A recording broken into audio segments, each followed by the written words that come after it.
कहानी की शुरुआत होती है एक थिएटर में जहां काफी लोग फिल्म देख रहे थे। दूसरे कमरे में पॉल नाम का एक प्रोजेक्शनिस्ट था। उसके सर पर एक लाइट थी जिससे वो अंधेरे में देख सके। पॉल को किताबें पढ़ना इतना पसंद था कि वो काम के वक्त भी किताबें पढ़ता रहता। ये रोआनोके की गुमशुदा गली नाम की किताब थी जिसमें पूरे शहर के लोग अचानक गायब हो जाते हैं। फिर वो कुछ बटन्स दबाने उठा और अचानक लाइट चली गई। पूरे थिएटर में काफी अंधेरा हो गया। पॉल अपने सर की लाइट की मदद से सिनेमा हॉल में पहुंचा, लेकिन ये क्या, जो जगह कुछ मिनट पहले लोगों से खचाखच भरी हुई थी वो अब एकदम खाली थी। वो अपने साथियों को बुलाने बाहर दौड़ा और तभी टॉर्च पकड़े एक गार्ड आया जो उसके जितना ही हैरान था। अब दोनों ने इधर उधर लोगों को ढूंढना शुरू किया। तभी गार्ड की नजर एक शख्स पर पड़ी जो अंधेरे में खड़ा था। गार्ड उसकी तरफ बढ़ा लेकिन उसकी टॉर्च बीच में ही बंद हो गई। जब पॉल ने मुड़कर उसकी ओर देखा तो गार्ड तो गायब था और जमीन पर सिर्फ उसके कपड़े पड़े थे। दूसरी ओर हॉस्पिटल में रोजमेरी नाम की नर्स भी इसी तरह लोगों की गायब होने से हैरान थी। हर जगह अंधेरा था और उसके सिवा वहाँ कोई नहीं था। वो टॉर्च लेकर हॉल में गई लेकिन वहाँ भी कोई नहीं था।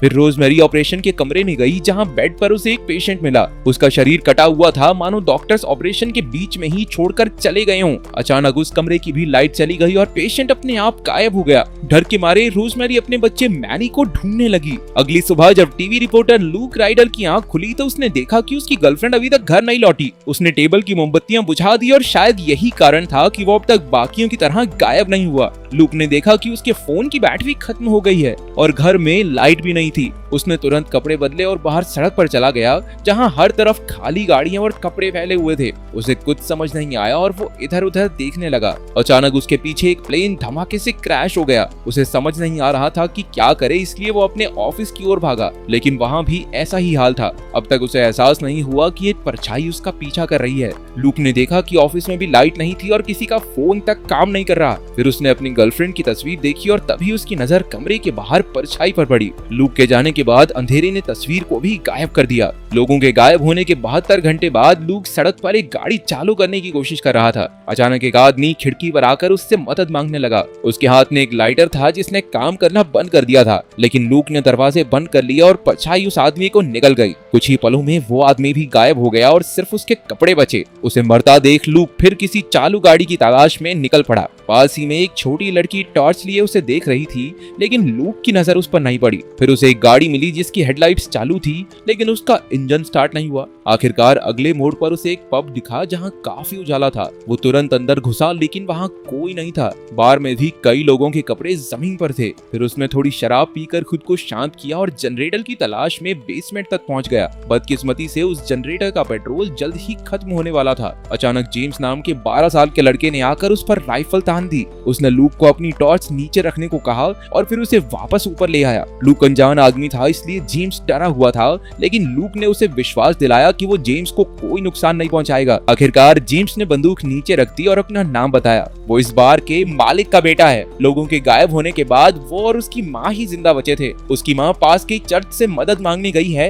और जेम्स उसका इंतजार कर रहा था। लूक ने जेम्स को सच्चाई बताते हुए कहा कि अभी सुबह के 11 बज रहे हैं, लेकिन फिर भी बाहर एकदम अंधेरा है। उस घटना के बाद से सूरज देर से उगने और जल्दी छिपने लगा है। कुछ ही दिनों में धरती पर सूरज की रोशनी नहीं होगी, इसलिए जेम्स की माँ के वापस लौटने की उम्मीद काफी कम है। लेकिन जेम्स को उस पर यकीन नहीं था। उसने यहीं रुककर अपनी माँ का इंतजार करने का फैसला किया। लूक ने जेम्स को समझाने की कोशिश की कि अगर वो जिंदा रहना चाहता है तो उसे लूक के साथ चलना होगा, लेकिन जेम्स अपने फैसले से टस से मस नहीं हुआ। कुछ समय बाद नर्स रोजमेरी अचानक बार में घुस आई और हांफते हुए अपने बच्चे मैनी को ढूंढने लगी। वो लूक और जेम्स पर उसके बच्चे को चुराने का इल्जाम लगाकर अपना बच्चा वापस मांगने लगी। फिर उसने पागलों की तरह चिल्लाना शुरू कर दिया और उन दोनों के सर पर बंदूक तान दी। आखिरकार टेबल पर एक गोली चलाकर वो शांत हुई। वहाँ से थोड़ी दूर प्रोजेक्शनिस्ट पॉल अंधेरी सड़क पर घूम रहा था। वो अंधेरे में गायब होने ही वाला था कि जैसे तैसे एक रोशनी भरे बस स्टॉप तक पहुंच गया। वो बच तो गया, लेकिन उसके शरीर को परछाइयों ने काफी बुरी तरह जख्मी कर दिया था। उधर बार में जेम्स ने रोजमेरी को पानी पिलाकर शांत किया। उसने बताया कि वो अपने 9 महीने के बच्चे मैनी को ढूंढ रही है। इसके बाद हम फ्लैशबैक में देखते हैं कि रोजमेरी हॉस्पिटल के बाहर सिगरेट पीने आई थी। अचानक हर तरफ अंधेरा हो गया और एक गाड़ी के क्रैश होने की आवाज आई। वो अपने लाइटर की रोशनी की वजह से बच गई थी। किसी तरह रात गुजार कर वो सुबह अपने घर पहुंची। वहाँ वो कमरे में रखे पालने के पास गई, लेकिन उसका बच्चा तो गायब हो चुका था। अब बार में रोजमेरी ने अपने बैग से चमकीली तारें निकाली, जिनकी मदद से वो जिंदा रह पा रही थी। उसी वक्त एक जोरदार चीख ने उन्हें डरा दिया। उन्होंने सोचा कि उन्हें बाहर चलकर देखना चाहिए। लूक कोई जोखिम नहीं उठाना चाहता था, लेकिन बाकी दोनों ने उसे उस आदमी को बचाने के लिए कहा। आखिरकार लूक को बाहर बस स्टॉप पर जख्मी पॉल दिखाई दिया। उन्हें पास आती परछाई की फुसफुसाहट सुनाई दे रही थी। लूक ने अपनी जान खतरे में डाली और पॉल को बार में ले आया। फिर रोजमेरी ने पॉल के जख्मों पर मरहम लगाई। कुछ देर बाद उसे होश आया और उसने अपनी कहानी बताई। सबके गायब होने के बाद भी पॉल अपने सर की लाइट की वजह से जिंदा रहा, लेकिन कुछ मिनट बाद वो बंद हो गई और किसी ने उसके सर पर जोरदार वार किया। उस परछाई ने मानो उस पर कब्जा कर लिया और उसे मौत के लिए उकसाने लगी। पॉल के कानों में कई आवाजें गूंजने लगी और वो मदद के लिए चिल्लाया, लेकिन उसी वक्त उसके सर की लाइट अपने आप चलने लगी और वो सड़क पर आ गया। फिर वो किसी तरह बस स्टॉप तक पहुंचने में कामयाब रहा, जहां लूक ने उसे बचाया। रोजमेरी ने बड़बड़ाना शुरू कर दिया कि भगवान उन्हें उनके पापों की सजा दे रही हैं,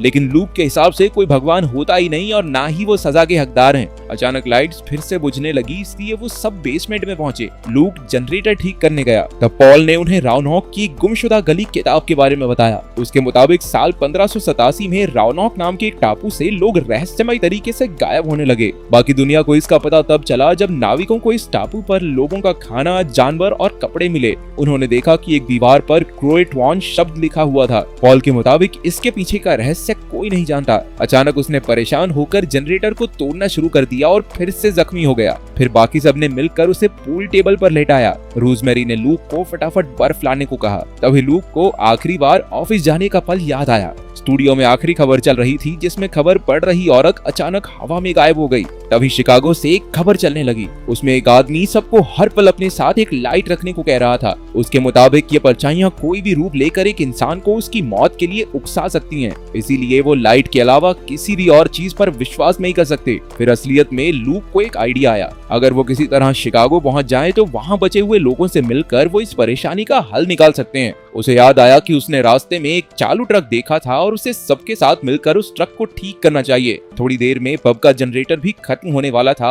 इसलिए उन्हें जनरेटर का इस्तेमाल ट्रक का इंजन चालू करने के लिए करना चाहिए। लेकिन रोजमेरी के हिसाब से तो उनका मरना भगवान की मर्जी है। फिर भी लूक ने किसी तरह उसे मना लिया। जेम्स पॉल की देखभाल के लिए रुक गया और लूक और रोजमेरी ट्रक के पास पहुंचे। उधर पॉल बेहोश होने वाला था, लेकिन जेम्स ने उसे जगाए रखा। अचानक जेम्स को हेलुसिनेशन होने लगी और उसे बार में लोग ही लोग दिखाई देने लगे। लेकिन जब पॉल ने उससे पानी मांगा तो उसे असलियत का एहसास हुआ। जब वो पानी लेने जा रहा था तो अचानक लाइट्स बुझने लगी। उधर लूक और रोजमेरी ने डोर से एक छोटी बच्ची को टॉर्च पकड़े देखा। ये वही बच्ची थी जिसने लूक को सड़क पर देखा था। जैसे ही वो करीब गए तो बच्ची भागने लगी। जैसे ही लूक उसके पीछे गया, वो परछाइयां उसे अपनी चपेट में लेने लगी। आखिरकार वो ट्रक की लाइट की वजह से बचा। वहीं जब बॉल टेबल से उठा तो सिर्फ जेम्स के कपड़े ही जमीन पर थे। उसे बेसमेंट में जाकर एक दरवाजा मिला जो एक सुरंग में खुलता था। वो जेम्स को ढूंढने अंदर गया, लेकिन वहाँ भी कुछ नहीं मिला। अचानक वहाँ की बत्तियां भी बुझने लगी और जल्द ही उसे परछाइयों ने निगल लिया। फिर हम देखते हैं कि पॉल के कपड़े टेबल पर ही थे।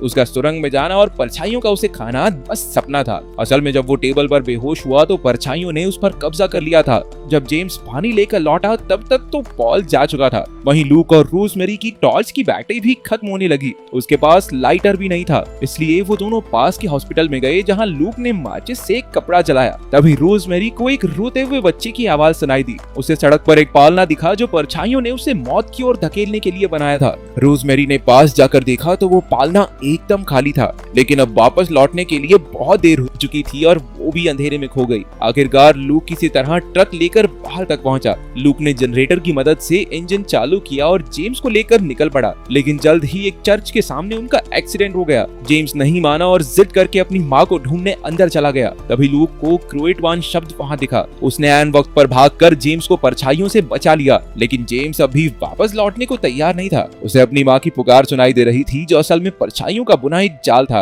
अचानक ट्रक की लाइट्स बंद हो गई और लूक हवा में गायब हो गया। अब कहानी के मुख्य किरदारों में से सिर्फ जेम्स ही जिंदा बचा था। वो चर्च की मोमबत्तियों के पास बैठा रहा, लेकिन सारी की सारी धीरे धीरे बुझ गई। आखिरकार अगली सुबह सूरज निकला। था। अपना जेम्स भी किसी तरह बच निकला था। तभी वो छोटी बच्ची वहाँ आई जिसका नाम ब्रियाना है। उसने जेम्स को अपनी सोलर टॉर्च दिखाई जिससे वो अब तक गुजारा कर रही थी। फिर उन्होंने बाहर एक घोड़ा देखा और दोनों उस पर किसी सुरक्षित जगह की ओर निकल पड़े। जल्द ही सूरज डूब गया और लूक, रोजमेरी और पॉल की परछाइयां उन पर नजर रखती दिखाई दी।